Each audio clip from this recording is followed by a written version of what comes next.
when I was 30 years old, I ran around my parents' yard stark naked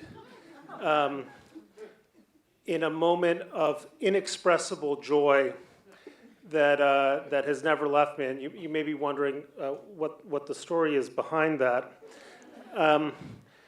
When I got to know Paul, it was really at a great distance. I was the editor of a newspaper in Israel that was owned by a parent company, Hollinger, with which Paul had a little bit of involvement.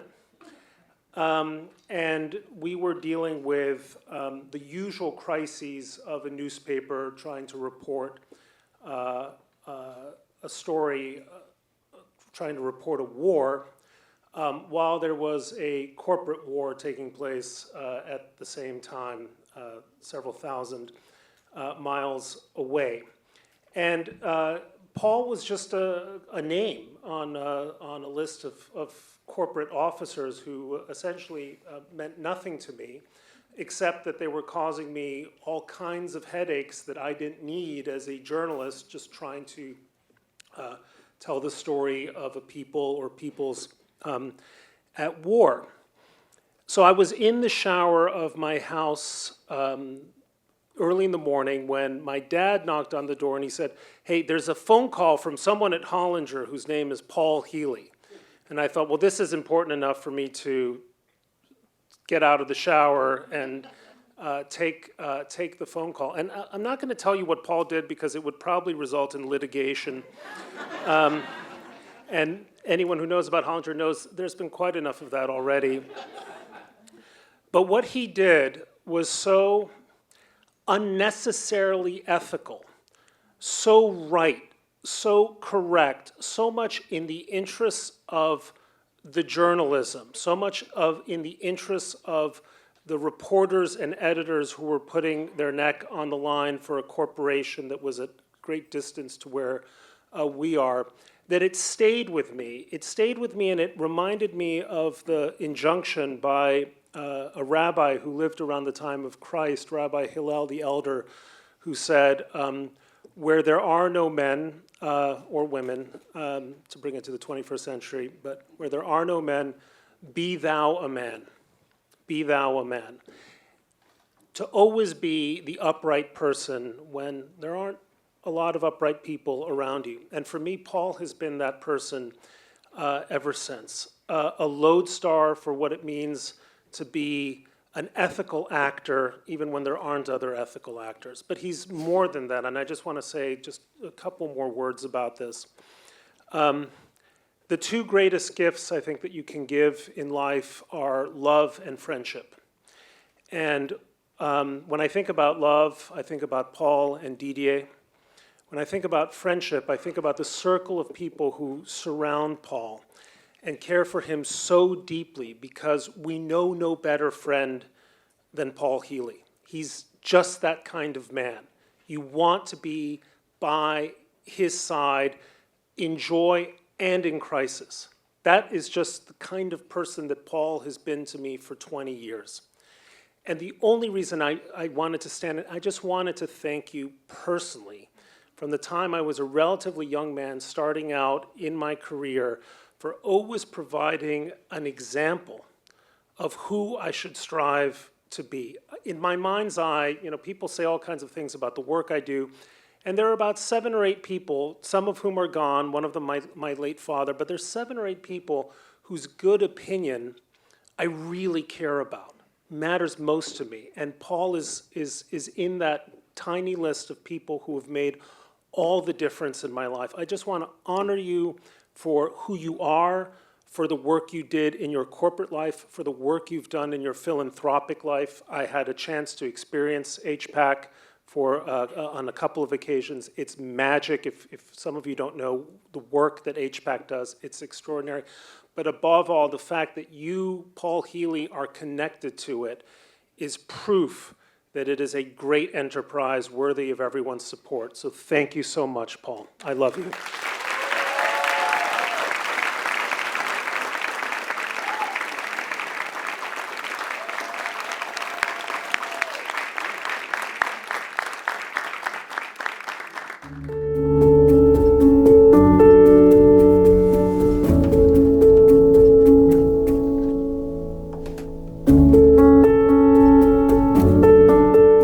first met Paul in my freshman year of high school. Paul was able to be a mentor and a friend for me that I didn't know that I needed at the time. Well, what amazes me about our scholars in general is their level of thirst, their hunger to just absorb all that they can, to be better, to learn.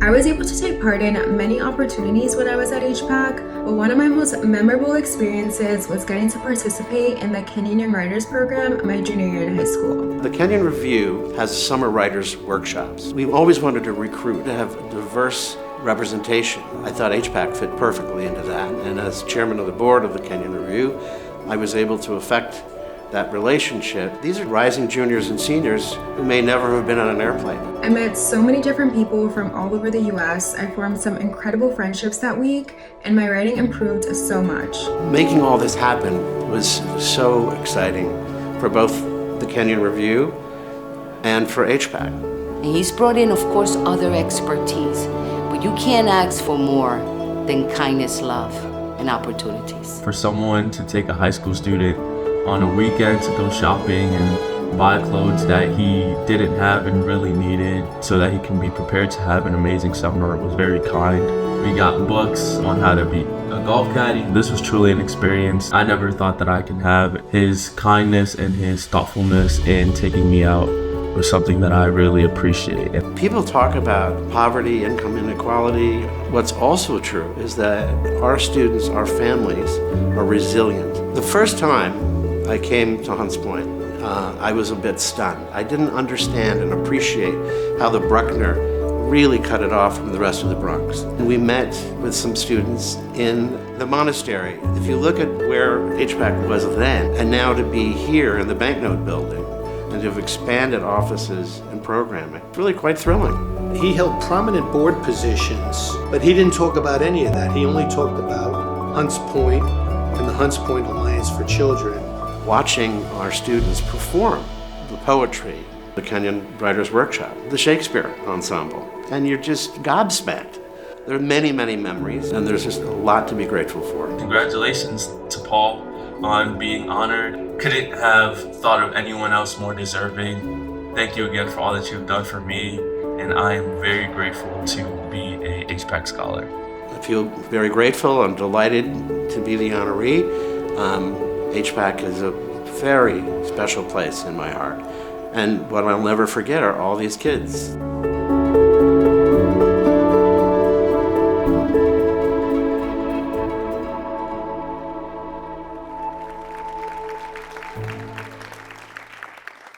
Good evening, ladies and gentlemen. Tom Malone, and I've been on the board of HPAC for about 7 years. And the reason I'm on the board is because of Paul Healy. But first and foremost, I want to just take a minute to say thank you to the staff of the Hunts Point Alliance for Children, the staff and the management. I think Natasha said it best. They lead with kindness, and you can feel it when you walk in the door. Thank you, everybody who works there. Thank you very much. I also want to thank the board for their guidance and dedication. It's a truly wonderful organization, and that has made HPAC a brand in the Bronx. People entrust their children with this organization, and we're a very, very powerful force in that community. I'm here because of Paul Healy. Paul and I worked together at Chase Manhattan Bank I hate to say it, Paul, we're pushing 40 years ago. I hate to say it. Anyway, our jobs were to find and finance companies in the media industry.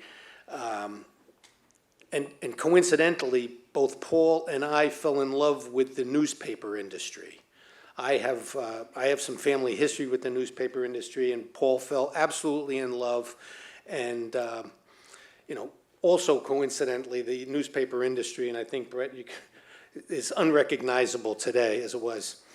So Paul got recruited by one of the more important global public publishers of newspapers with operations in Canada, the United States, England, and Israel. The place was kind of a mess when Paul entered, which is why they recruited him, because he was a talented guy. He cleaned up the operation, he cleaned up their finances, he disposed of unprofitable business, and it became immensely profitable, and within a decade, everybody made a lot of money when the company was sold. He went on to further financial success with the private equity community and other investment banking firms. But at the same time, he was on very important boards, influential boards, artistic boards like Lincoln Center Venues, International Center of Photography. These are world-class arts organization, and he was also on the board of Hunts Point. So one of our many lunches we'd get together, I just asked him, you know, what are you most proud of? Thinking, you know, it's got to be Lincoln Center. It's got to be the International Center of Photography. It's got to be that I turned around this big global newspaper conglomerate. He said, I am most proud of the work I've done at the Hunts Point Alliance for Children. I said, well, how can that be? How can that be? He says, there's two reasons. One, I've had an impact on the staff, and two, I can see the results in the children we serve, and that affected me very deeply, and it's why I joined the board of Hunts Point. So, Paul, thank you. Thank you for your generosity, both in time and wallet. You've been very generous, and the children are the beneficiaries of this, and I'm so proud of you, and you're so well deserved. So thank you for your generosity, and thank you for your friendship. So please come on up here and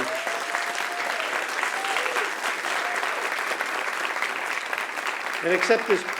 This is beautiful. I think this is good, Paul. Thank you so much. Thank you so much. On behalf of the board and the staff of Hunts Point Alliance for Children, here's something to remember us by for the rest of your life. I'll never forget. All right. Thank you so much. It's heavy, by the way. It is heavy, yes. Well, thank you, Tom, thank you, Brett. I'm really moved. And thank you to the HPAC board, and also a special thank you to Natasha Atkins and her team of very committed professionals. I'm very pleased to receive this wonderful honor tonight. I've served as a trustee or board member of a number of organizations, but none have been as transformative to their constituents as HPAC. I've often said that if we could boil the ocean, we would. But here we measure our success one child, one family at a time. In working with young people, we are blessed to discover something new about ourselves. We never cease to be challenged, and thus we never cease to be blessed. I've learned so much from my interactions with all these beautiful parents and their children. We were first introduced to HPAC by our very dear friend Valerie Mnuchin and her family. Together with HPAC's founder, Marianne Hedda, we were given a tour of Hunts Point, and we met with some of the scholars as well. These young students made such an impression on me and Didier. They were incredibly well-mannered, happy, enthusiastic. Again, if you could bottle their spirit, you could buy the banknote building. Over the years, under the leadership of Ms. Hedda, followed by Jill Gomez, and today Natasha Atkins, HPAC has really come into its own. HPAC has distributed 628,000 to 300 scholars since 2013. 93% of the scholars have 80% or higher GPAs for the 23-24 school year. Our 2014 high school graduates will attend Babson, Fordham University, University of Buffalo, Penn State, University of New Haven, CUNY City Tech, Boston College, and the list goes on.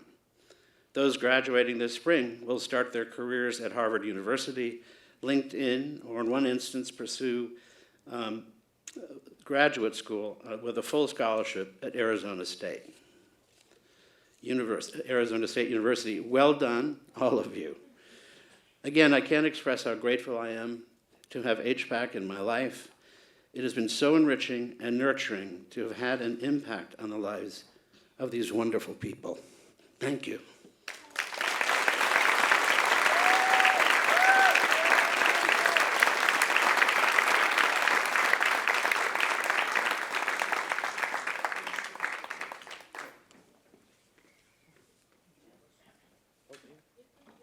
Right here? Okay.